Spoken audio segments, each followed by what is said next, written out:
Lily's first day with glasses. Lily was nervous when she learned she needed glasses. She thought her friends would tease her, and she worried she'd look different. On her first day with glasses, she walked slowly to school, trying to hide her face. When she arrived, her friend Emma immediately noticed and smiled. "Wow, your glasses look cool," she said. Surprised, Lily thanked her. Throughout the day, more classmates complimented her glasses, and she began to feel more comfortable. At recess, her friend Jack even asked to try them on for fun. Lily laughed as he pretended to be a professor, making funny faces.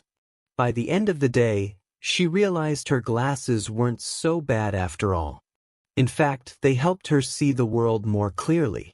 She felt grateful that her friends were supportive and kind.